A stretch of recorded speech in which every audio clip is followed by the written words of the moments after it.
নমস্কার বন্ধুরা, তোমরা কেমন আছো? আশা করি ভালো আছো। তোমরা যারা এই বছর ত্রিপুরা গভর্নমেন্ট ডিগ্রি কলেজগুলিতে ভর্তি হওয়ার জন্য থার্ড ফেজে ফর্ম ফিল আপ করেছিলে বা কোনো ফেজে ফর্ম ফিল আপ করোনি, তোমরা আশা করি সবাই জানো যে গতকাল অর্থাৎ 21শে আগস্ট তোমাদের থার্ড ফেজের অ্যাডমিশন কমপ্লিট হয়েছে। তো এখন হচ্ছে ফোর্থ ফেজের অ্যাডমিশন। তো ফোর্থ ফেজ অ্যাডমিশন নিয়ে তোমাদের একটা নোটিশ পাবলিশ করা হয়েছে। নোটিশটা পাবলিশ করা হয়েছে গত 18ই আগস্ট। তো যখন পাবলিশ করা হয়েছিল, সঙ্গে সঙ্গে আমাদের টেলিগ্রাম চ্যানেল এবং হোয়াটসঅ্যাপ গ্রুপে দিয়ে দিয়েছিলাম। তোমরা অনেকেই দেখেছিলে। যারা দেখোনি অবশ্যই আজকের ভিডিওটা দেখলেই তোমরা বুঝতে পারবে। আর যারা এখনো আমাদের টেলিগ্রাম চ্যানেল এবং হোয়াটসঅ্যাপ গ্রুপে জয়েন হওনি, তোমরা অবশ্যই জয়েন হয়ে যাবে। তো এখন হচ্ছে তোমাদের fourth page admission. Fourth page admission নিয়ে যে নোটিশটা পাবলিশ করা হয়েছে, এই নোটিশটা তোমরা দেখলেই তোমরা বুঝতে পারবে তোমাদের ফর্ম ফিল আপটা কবে নাগাদ স্টার্ট হবে এবং তোমাদের মেরিট লিস্ট কবে পাবলিশ হবে, ফোর্থ ফেজের অ্যাডমিশন কবে নাগাদ শুরু হবে। আর ফোর্থ ফেজে তোমরা কারা ফর্ম ফিল আপ করতে পারবে সেই বিষয়ে কিন্তু এই নোটিশটাতে বলা হয়েছে। এবং তোমাদের থার্ড রাউন্ড অ্যাডমিশনের পর বা থার্ড ফেজ অ্যাডমিশনের পর তোমাদের কোন কলেজে কতগুলি সিট ভ্যাকেন্সি রয়েছে সেই বিষয়ে কিন্তু এই নোটিশটাতে বলা হয়েছে। বুঝতে পারলে? এবং বিভিন্ন ইনস্ট্রাকশনস দেওয়া হয়েছে পয়েন্ট ওয়াইজ। তো আজকের এই ভিডিওতে এই নোটিশটা নিয়ে আলোচনা করা হবে। প্রত্যেকটা পয়েন্ট তোমাদের বুঝিয়ে দেওয়া হবে। আর ভিডিওটা দেখার পর যে জায়গাটাতে তোমাদের ডাউট থাকবে অবশ্যই তোমরা কমেন্টে জানাবে। আমি আনসার দেওয়ার চেষ্টা করব। আর ফোর্থ ফেজ ফর্ম ফিল আপের কমপ্লিট প্রসেস ভিডিওটা আমাদের চ্যানেলে আপলোড করা রয়েছে। তোমাদের এই ভিডিওটা হচ্ছে ফার্স্ট ফেজের সময় যে ভিডিওটা দিয়েছিলাম, যে প্রসেস ভিডিওটা দিয়েছিলাম, সেই ভিডিওটাই। তো সেমই প্রসেস থাকবে, ফার্স্ট ফেজে যেমনটা প্রসেস ছিল সেমই প্রসেস থাকবে এই ফেজেও। তোমরা যারা ফর্ম ফিল আপ করতে পারবে নিজেরাই, তোমরা সেই ভিডিওটা দেখে ফর্মটা ফিল আপ করে নেবে। ডিসক্রিপশনে আমি লিঙ্ক দিয়ে দেবো, সেই লিঙ্কে ক্লিক করে ভিডিওটা দেখে ফর্মটা ফিল আপ করে নেবে। আর তোমরা যারা আমাদের মাধ্যমে ফর্মটা ফিল আপ করতে চাও, তোমরা স্ক্রিনে দেওয়া নাম্বারে যোগাযোগ করবে। খুবই স্বল্প মূল্যের বিনিময়ে তোমাদের ফর্মটা খুব সহজেই এবং যত্ন সহকারে ফিল আপ করে দেওয়া হবে। এখন দেখো তোমাদের নোটিশে কি কি বলা হয়েছে, আমি প্রত্যেকটা পয়েন্ট তোমাদের বুঝিয়ে দিচ্ছি। এখানে প্রথমত বলা হয়েছে তোমাদের ফোর্থ পেজ অ্যাডমিশন নিয়ে তোমাদের সামর্থ পোর্টাল রিওপেন হবে। তো সেই বিষয়ে তোমাদের নোটিশ দেওয়া হয়েছে। তারপর দেখো তোমরা কারা এই ফেজে তোমরা ফর্ম ফিল আপ করতে পারবে।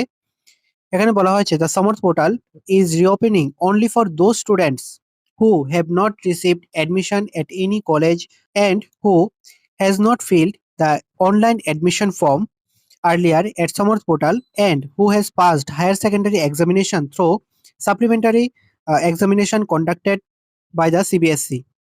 তো এখানে এই পয়েন্টগুলি ভালোভাবে বোঝো। এখানে কারা ফর্ম ফিল আপ করতে পারবে। প্রথমত, তোমরা যারা এখনো পর্যন্ত কোনো কলেজে ভর্তি হতে পারোনি।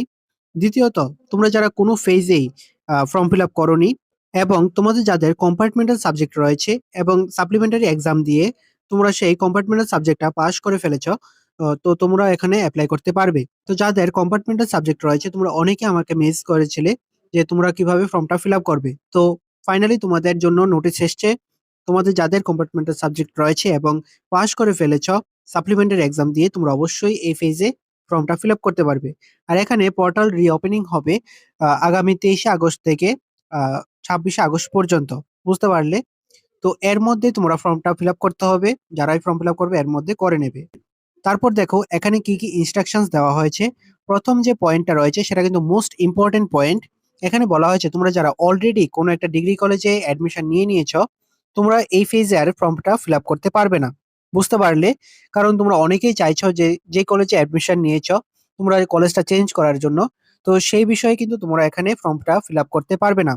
যারা অলরেডি অ্যাডমিশন নিয়ে নিয়েছো তোমরা কোনোভাবেই ফর্মটা ফিল আপ করতে পারবে না। বুঝতে পারলে? আমি বারবার বলছি, তোমরা যারা অলরেডি কোনো একটা ডিগ্রি কলেজে অ্যাডমিশন নিয়ে নিয়েছো তোমরা কোনোভাবেই এখানে ফর্মটা ফিল আপ করবে না। যদি ফর্ম ফিল আপ করো তাহলে তোমাদের ২টা ফর্মই ক্যানসেল হয়ে যাবে এবং যেই কলেজে তুমি অ্যাডমিশন নিয়েছো সেই কলেজের অ্যাডমিশনটাও ক্যানসেল হয়ে যাবে। বুঝতে পারলে? তো এটাই বেটার হবে, যেই কলেজে তুমি অ্যাডমিশন নিয়েছো সেই কলেজেই তুমি কন্টিনিউ করো, সেটাই বেটার হবে। ২ নম্বর পয়েন্টে বলা হচ্ছে তোমাদের থার্ড ফেজ কমপ্লিট হওয়ার পর কোন কলেজে কতগুলি সিট ভ্যাকেন্সি রয়েছে সেই বিষয়ে একটা নোটিশ পাবলিশ করা হবে। আর নোটিশটা দেওয়া হবে হায়ার এডুকেশন ডিপার্টমেন্টের অফিসিয়াল ওয়েবসাইটে পেয়ে যাবে, বিভিন্ন কলেজের ওয়েবসাইটে পেয়ে যাবে এবং সমর্থ পোর্টালের যে ওয়েবসাইটটা রয়েছে সেটাতেও পেয়ে যাবে। বুঝতে পারলে? তো অবশ্যই তোমরা ভ্যাকেন্সি লিস্ট দেখে তোমরা ফর্মটা ফিল আপ করবে। কারণ দেখো এখানে যেসব কলেজে ভালো ভ্যাকেন্সি রয়েছে সেই সব কলেজে তোমরা ফর্ম ফিল আপ করবে। যেসব কলেজে কম ভ্যাকেন্সি রয়েছে সেই সব কলেজে যদি তুমি ফর্ম ফিল আপ করো তাহলে তোমাদের সিলেকশন হওয়ার চান্স খুবই কম থাকে। বুঝতে পারলে? তো অবশ্যই ভালোভাবে ভ্যাকেন্সি পজিশন কি রয়েছে, কোন কলেজে কি রয়েছে, তো সেই নোটিশটা দেখে তোমরা ফর্মটা ফিল আপ করবে। ভ্যাকেন্সি লিস্ট যখনই তোমাদের পাবলিশ করা হবে আমাদের টেলিগ্রাম চ্যানেলে, হোয়াটসঅ্যাপ গ্রুপে দিয়ে দেওয়া হবে এবং ভিডিও দিয়েও তোমাদের আপডেট দেওয়ার চেষ্টা করা হবে। 3 নম্বরে বলা হয়েছে তোমরা যারা কোনো ফেজেই ফর্ম ফিল আপ করোনি, তোমরা এই ফেজে ফর্মটা ফিল আপ করতে পারবে। ম্যাক্সিমাম 4টা কলেজে অ্যাপ্লাই করতে পারবে। প্রত্যেকটা কলেজে 2টা ডিফারেন্ট মেজর সাবজেক্ট দিয়ে ফর্ম সাবমিট করতে পারবে।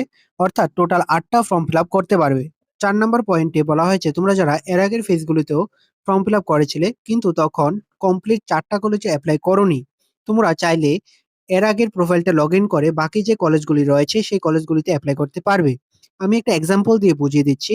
ধরো তুমি থার্ড ফেজে 2টা কলেজে অ্যাপ্লাই করেছিলে, এখন ফোর্থ পেজে তোমরা চাইলে আগের প্রোফাইলটা লগ ইন করে বাকি যে 2টা কলেজে অ্যাপ্লাই করার অপশন রয়েছে সেই 2টা কলেজে অ্যাপ্লাই করে ফর্মটা কমপ্লিট করতে পারবে। এখন তোমরা যদি চাও যে কমপ্লিট 4টা কলেজে আবার অ্যাপ্লাই করবে, তাহলে এখানে যে 5 নম্বর পয়েন্টটা রয়েছে সেই পয়েন্টটা তোমরা ফলো করবে। বুঝতে পারলে?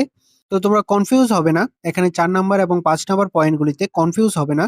এখানে আমি আবার বলে দিচ্ছি, 4 নম্বর পয়েন্টে বলা হয়েছে তোমরা যারা এর আগের ফেজগুলিতে ফর্ম ফিল আপ করেছিলে কিন্তু তখন কমপ্লিট 4টা কলেজে এপ্লাই করোনি। ধরো 2টা বা 3টা কলেজে এপ্লাই করেছিলে। তোমরা চাইলে এর আগের প্রোফাইলটা লগ ইন করে বাকি যে কলেজগুলি রয়েছে সেই কলেজগুলিতে ফর্মটা ফিল আপ করতে পারবে। এখন তোমরা যদি চাও যে কমপ্লিট 4টা কলেজে আবার এপ্লাই করবে, তাহলে এখানে যে 5 নম্বর পয়েন্টটা রয়েছে সেই পয়েন্টটা তোমরা ফলো করবে। 5 নম্বরে বলা হয়েছে তোমরা যারা 4টা কলেজে এপ্লাই করেছিলে কিন্তু কোনো কলেজেই ভর্তি হতে পারোনি, তোমাদের নিউ রেজিস্ট্রেশন করে এই ফেজে এপ্লাই করতে হবে। তো নিউ রেজিস্ট্রেশন করতে হলে তোমাদের নিউ ইমেল আইডি এবং নিউ মোবাইল নাম্বার দিয়ে রেজিস্ট্রেশনটা করতে হবে। আর এখানে তোমাদের ম্যাক্সিমাম 4টা কলেজে অ্যাপ্লাই করতে পারবে। প্রত্যেকটা কলেজে 2টা ডিফারেন্ট মেজর সাবজেক্ট দিয়ে অ্যাপ্লাই করতে পারবে। অর্থাৎ কমপ্লিট 4টা কলেজে টোটাল 8টা ফর্ম ফিল আপ করতে পারবে। প্রত্যেকটা কলেজে 2টা করে ফর্ম ফিল আপ হবে। 4টা কলেজে টোটাল 8টা ফর্ম ফিল আপ হবে। বুঝতে পারলে? আর এই ফর্ম ফিল আপ গুলি করার আগে তোমরা অবশ্যই তোমাদের ভ্যাকেন্সি কি রয়েছে, কোন কলেজে কি ভ্যাকেন্সি রয়েছে সেটা অবশ্যই দেখে নেবে। আমি নোটিশটা আমাদের গ্রুপগুলিতে দিয়ে দেব। তো তোমরা অবশ্যই সেই নোটিশটা কেয়ারফুলি দেখে তারপর ফর্মগুলি ফিল আপ করবে। বুঝতে পারলে? তো এখানে তোমাদের যাদের মার্কস কম রয়েছে বা first phase, second phase, third ফেজে এপ্লাই করেছিলে কিন্তু নাম আসেনি, তো তোমাদের এটাই বলবো যে তোমাদের প্রত্যেকটা কলেজে এপ্লাই করো। টোটাল 4টা কলেজে এপ্লাই করতে পারবে। তো 4টা কলেজে এপ্লাই করো, প্রত্যেকটা কলেজে 2টা করে ফর্ম ফিল আপটা করো। অর্থাৎ কমপ্লিট 8টাই ফর্ম ফিল আপ করো। কারণ দেখো এখানে এটাই হয়তো তোমাদের লাস্ট অপরচুনিটি অ্যাডমিশন নেওয়ার। কারণ এখানে তোমরা যারা বছর বাঁচাও এক্সাম দিয়ে পাশ করেছো তোমাদেরও ফর্ম ফিল আপ কমপ্লিট হয়ে গেছে। যারা সাপ্লিমেন্টারি এক্সাম দিয়ে পাশ করেছো সিবিএসসি বোর্ড থেকে তোমাদেরও নোটিশ এসে পড়েছে। তো আশা করি এরপরে আর কোনো রকম ফেজ আসবে না। তো এটাই হয়তো লাস্ট ফেজ তোমাদের অ্যাডমিশন নেওয়ার। তোমরা অবশ্যই টোটাল 8টাই ফর্ম ফিল আপ করো। এটাই তোমাদের জন্য বেস্ট হবে। বুঝতে পারলে? এখন এটা তোমাদের চয়েস, তোমরা কি করবে। ঠিক আছে? এখানে 6 নম্বর পয়েন্টে বলা হয়েছে তোমাদের অ্যাপ্লিকেশন সাবমিট করার পর তোমাদের পিডিএফটা ডাউনলোড করে রাখার জন্য বা প্রিন্ট আউট করে রাখার জন্য, এটা অ্যাডমিশনের সময় প্রয়োজন পড়বে। 7 নম্বর পয়েন্টে বলা হয়েছে তোমরা ফর্ম ফিল আপ করার সময় যদি কোনো রকম মিস্টেক করে ফেলো তাহলে সাবমিশনের লাস্ট ডেট পর্যন্ত সেটা কারেকশন করতে পারবে। 8 নম্বর পয়েন্টে বলা হয়েছে তোমাদের মেরিট লিস্টগুলি কলেজ থেকে প্রিপেয়ার করা হবে তোমাদের মার্কস বেসিসে। 9 নম্বর পয়েন্টে বলা হয়েছে তোমাদের কলেজগুলির হেল্পলাইন নাম্বারগুলি সমর্থ পোর্টালে দেওয়া রয়েছে এবং কলেজগুলির ওয়েবসাইটেও দেওয়া রয়েছে। তো হেল্পলাইন নাম্বারের পিডিএফটার লিঙ্ক আমি ডিসক্রিপশনে দিয়ে দেবো, সেই লিঙ্কে ক্লিক করে তোমরা দেখে নেবে। এখানে তোমাদের সমর্থ পোর্টাল রিওপেন করা হবে আগামী 23শে আগস্ট থেকে এবং লাস্ট ডেট হচ্ছে 26শে আগস্ট। এর মধ্যে ফর্মটা ফিল আপ করে নেবে। ফোর্থ পেজের মেরিট লিস্ট পাবলিশ করা হবে আগামী 27শে আগস্ট। 26শে আগস্ট তোমাদের ফর্ম ফিল আপ কমপ্লিট হবে। 27শে আগস্ট তোমাদের মেরিট লিস্ট পাবলিশ করা হবে। অ্যাডমিশন ডেট 28শে আগস্ট থেকে 5 সেপ্টেম্বর পর্যন্ত তোমাদের অ্যাডমিশন ডেট রাখা হয়েছে এবং অ্যাডমিশন শিডিউলগুলি কলেজ থেকে দেওয়া হবে। বুঝতে পারলে? এখানে যে 28শে আগস্ট থেকে 5ই সেপ্টেম্বর পর্যন্ত তোমাদের টোটাল অ্যাডমিশন ডেটগুলি রাখা হয়েছে। তো এর মধ্যে অ্যাডমিশন শিডিউল কি থাকবে সেটা কলেজ থেকে দেওয়া হবে। তারপর দেখো এখানে বলা হয়েছে তোমাদের ফোর্থ ফেজ অ্যাডমিশনের পর যদি কোনো রকম সিট ভ্যাকেন্সি থাকে তাহলে সেই ভ্যাকেন্সিগুলি ফিল আপ করার জন্য কলেজ থেকে নোটিশ দেওয়া হবে। বুঝতে পারলে? তো এটাই তোমাদের বলা হচ্ছে। তো এখানে তোমরা যারাই ফর্মটা ফিল আপ করবে তোমরা টাইমলি ফর্মটা ফিল আপ করে নেবে।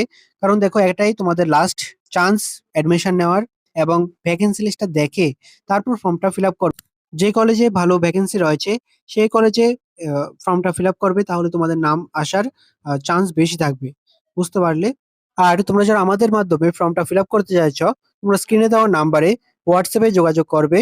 খুবই স্বল্প মূল্যের বিনিময়ে তোমাদের ফর্মটা খুবই যত্ন সহকারে ফিল আপ করে দেওয়া হবে। বুঝতে পারলে? তো আজকের এই ভিডিওটা এতটুকুই। তোমার যদি ভিডিওটা ভালো লেগে থাকে তাহলে অবশ্যই লাইক করে দেবে, শেয়ার করে দেবে।